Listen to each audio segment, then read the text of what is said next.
Фәнис Гобәйдуллинның якты истәлегенә багышланган турнир быел 6-нчы тапкыр үткәрелде. Бу уеннарга барлык командалардан ныклап әзерләнгән ди оештыручылар. Бу ярышларга безнең киләләр күбесенчә Фәнис Азалычның үзендә шөгыльләнгән егетләр менә үсеп җиттеләр инде алар. Вакытындалар яшьләр арасында футбол уйныйлары республикада 1-2 урынны алып кайталар һәр елны. Менә бу егетләр инде хәзер безнең быелгы елда район сбор җыелма командасы составында республикада да уйнадылар. Менә ул егетләр үсеп пик вакытлары егетләрнең. Бирдә шәһәрнең 5 футбол командасы катнашты. Уенны Нурлатнефть НГДУсы һәм АТП футболчылары башлап җибәрде. Стало уже доброй традицией в день независимости. Республика туган көндә Фәнис Гобәйдуллинның һәм бу якты дөньядан иртә киткән башка футболчыларның якты истәлегенә блиц турнир үткәрү матур традициягә керде. Аларны без беләбез, истә тотабыз, яратабыз.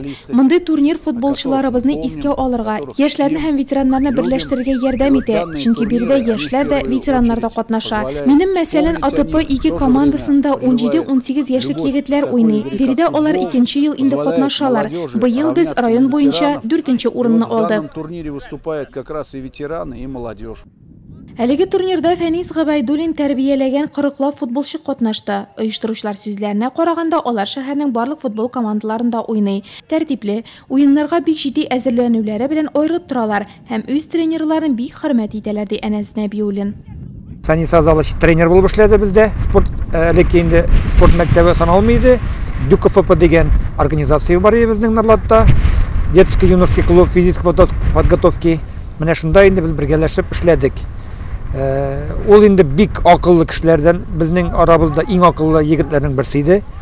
Иң беренче нәрсә белән аерылып тора иде. Шуның хәтле ул үзенең укучыларын ярата иде.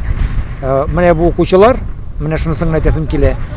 Фәнис Азалыч безнең арадан киткәч, бу егетләр бүтән тренерлар белән йөри алмадылар. Без аларны бүлеп биргән 2-3 тренерга бу егетләрне, әмма ләкин бу егетләр бер ай эчендә менә бу тренерлардан барсы да китеп беттеләр. Футбол буенча турнирда 1нче урынны балалар яшүсмерләр спорт мәктәбе командасы, 2нче урынны Сахарник, 3нче урынны АТП 2 командасы алды. Шул ук көнне биредә футбол буенча район чемпионаты да ябылды. Кубок АТП футболчыларына бирелде. 2нче урында Сахарник, 3нче урында Егоркина командалары калды. Җиңүчеләргә медальләр, мактау кәгазьләре тапшырылды.